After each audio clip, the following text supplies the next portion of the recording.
اور یہ بات بھی سمجھ کر کے چلو آج کے بعد کل پرسوں جب بھی موت تو آنی ہے، ملک الموت روزانہ تمہارے انتظار میں ہے، جب وقت ختم ہوگا روح کھینچ لیں گے اور تمہاری آنکھیں بند اتنے بے یار و مددگار ہو جاؤ گے کہ دنیا تمہیں اٹھا کر قبر کی تاریک وادی میں چھوڑ آئے گی۔ تمہیں پتا ہے اس ایسی تاریکی میں چھوڑ آئے گی جہاں تم پکار نہیں سکتے، کسی کو بلا نہیں سکتے۔ ایک حدیث میں نے پڑھا، حضور فرماتے ہیں میت کو سب سے زیادہ شوق یا حسرت کس بات کی ہوتی ہے جانتے ہیں؟ قبر میں جانے کے بعد میت یہ چاہتا ہے، آپ بھی چاہیں گے ہم بھی چاہیں گے، مرا ہوا آدمی قبر میں جانے کے بعد سب سے زیادہ اس بات کی خواہش رکھتا ہے کہ میرے رشتہ دار، میرے دوست و احباب تھوڑی دیر میری قبر کے پاس بیٹھے رہیں۔ وہ جب تک بیٹھے رہیں گے اسے دل کا قرار ہوگا، انس ہوگا، یہ حدیث میں ہے۔ لیکن بیٹھتا کون ہے؟ سب چھوڑ کر چلے آتے ہیں، قریبی دوست بھی مٹی ڈال کر جلدی سے قبرستان سے واپس گھر آتا ہے، اپنے باپ کا جنازہ لے جانے والا بیٹا بھی تختیاں بند کر کے قبر کی مٹی ڈال کر کے جب گھر آتا ہے، میت پکار رہا ہوتا ہے، اسے سب چیزوں کی خبر ہے، لوگوں کے چلنے کے چپل کی آواز تک مردہ سنتا ہے، لیکن اتنی تاریک قبر، ہاتھ اٹھاؤ تو ہاتھ نظر نہ آئے، اور ایسے دفن کر کے آتے ہو، نہ ایک تکیہ دیتے ہیں، نہ ایک بوریا، نہ ایک چادر، اور نہ قبر میں کوئی روشن دان سوراخ، کچھ نہیں۔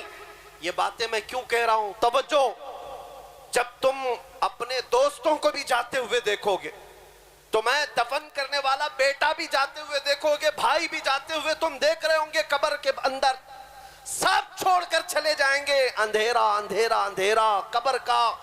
اس اندھیری رات میں اگر کوئی روشنی لے کر آتا ہے تو تاجدار مدینہ کی ذات، سبحان اللہ، میرے آقا صلی اللہ تعالیٰ علیہ وسلم کی ذات ہے، کیا بات ہے۔ اس قبر کی اندھیری رات میں وہ روشنی لے آئیں گے۔ اور میرے عزیزو، جب تمہیں پتا ہے کہ قبر میں ہمیں ان کی ضرورت ہے، حشر میں ان کی ضرورت ہے، تو پھر سن لو اعلیٰ حضرت کیا کہتے ہیں، آج لے ان کی پناہ، آج مدد مانگ ان سے، آج لے ان کی پناہ، آج مدد مانگ ان سے، کل نہ مانیں گے قیامت میں اگر مان گیا۔ ہم نے دنیا داروں کو بھی دیکھا ہے، ان کے گھروں پر عزت ڈھونڈنے والے، ان کی جوتیوں پر عزت ڈھونڈنے والے، ان پر اپنی زندگیاں نچھاور کرنے والے، بڑھاپے میں تمہیں بھی تنہا چھوڑ دیا جاتا ہے، پارٹیوں سے نکال کر کے تو ایسا انہیں بیوہ بنا دیا گیا ہے کہ کوئی پوچھتا تک نہیں ہے۔ لیکن اے سنی مسلمانوں، میرے آقا صلی اللہ تعالیٰ علیہ وسلم سے محبت کرنے والا یہ بات یقین کے ساتھ یاد رکھے، میرے آقا نے کبھی اپنے غلاموں کو تنہا نہیں چھوڑا، کبھی تنہا نہیں چھوڑا۔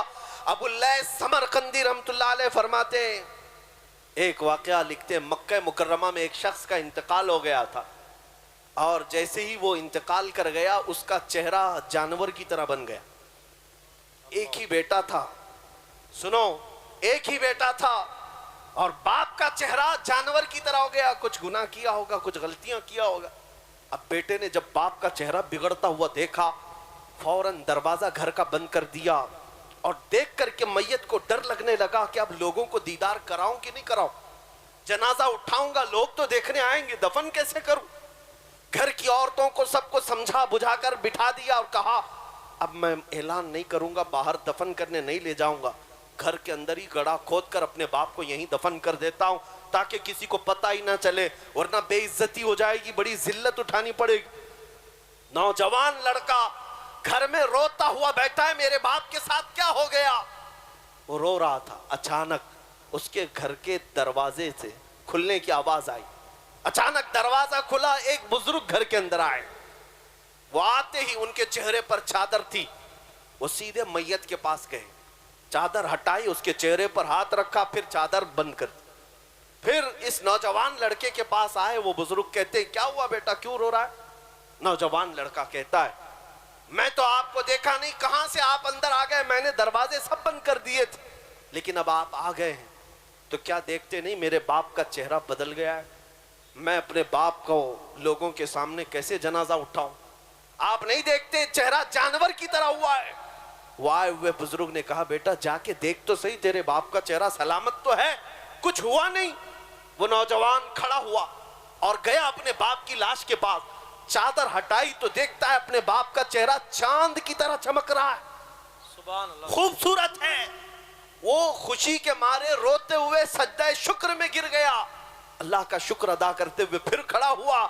اس نے رب تعالیٰ کی بارگاہ میں عرض کیا, مولا تو نے فرشتہ بھیج دیا میرے گھر پر, یہ کون بزرگ ہے جو میرے باپ کے چہرے کو انہوں نے ٹھیک کر دیا.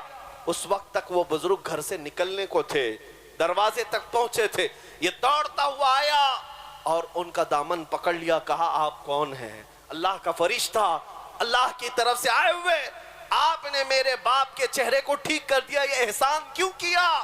وہ آئے ہوئے بزرگ پلٹتے ہیں اور کہتے ہیں انا محمد رسول اللہ, میں محمد اللہ کا رسول ہوں. سبحان اللہ سبحان اللہ, کیا بات. اللہ اکبر. جیسے ہی وہ نوجوان سنا قدموں میں گرا, کہا آقا میرے گھر آپ کی آمد ہوئی اور اس حال میں مجھے بتائیں میرے باپ کے ساتھ کیا ہوا. اللہ کے نبی صلی اللہ علیہ وسلم فرماتے ہیں تیرے باپ کا کوئی ایک گناہ ایسا تھا جس سے مولا ناراض تھا, رب قدیر غضبناک تھا. جیسے ہی تیرے باپ کا انتقال ہوا مولا نے اپنے غضب کا اظہار اس کے چہرے پر کیا, تیرے باپ کا چہرہ بدل گیا. لیکن اے نوجوان, تیرے باپ کی ایک اچھائی تھی, ایک اچھائی یہ تھی کہ تیرا باپ اس وقت تک بستر پر سوتا نہیں تھا جب تک 100 مرتبہ مجھ پر درود نہیں پڑتا تھا. ہاں ہاں, کیا بات ہے, واہ واہ واہ. حضور فرماتے ہیں روزانہ اس کی عادت تھی, گناہ ہوں گے لیکن اپنے نبی کو یاد کیے بغیر سوتا نہیں تھا. جو فرشتہ اس کے درود مجھ تک پہنچاتا تھا, آج وہ فرشتہ آ کر کہنے لگا غضب ہو گیا رسول اللہ, آپ پر درود پڑھنے والا وہ بندہ آج مر گیا لیکن مولا کے جلال کا شکار ہوا, اللہ کے غضب کا شکار ہوا ہے. اگر آقا آپ اس پر رحم نہ کریں گے تو دنیا بعد میں تانا دے گی, درود پڑھنے والے کا چہرہ ہی سلامت نہیں رہا تو کس کا سلامت رہے گا. میرے آقا فرماتے ہیں میں اپنی قبر سے اٹھ کر کے آیا اور تیرے باپ کے چہرے کو دیکھا تو بگڑا ہوا تھا, میں نے ہاتھ رکھا, اللہ کی بارگاہ میں سفارش کی, مولا یہ وہ چہرہ ہے جو مجھے یاد کیا کرتا تھا. رب قدیر نے فرمایا محبوب اپنا ہاتھ اٹھاؤ, ہم تمہاری سفارش پر تمہارے غلام کے چہرے کو چاند سی شباہت دیں گے, سبحان اللہ سبحان اللہ, خوبصورتی عطا کریں گے.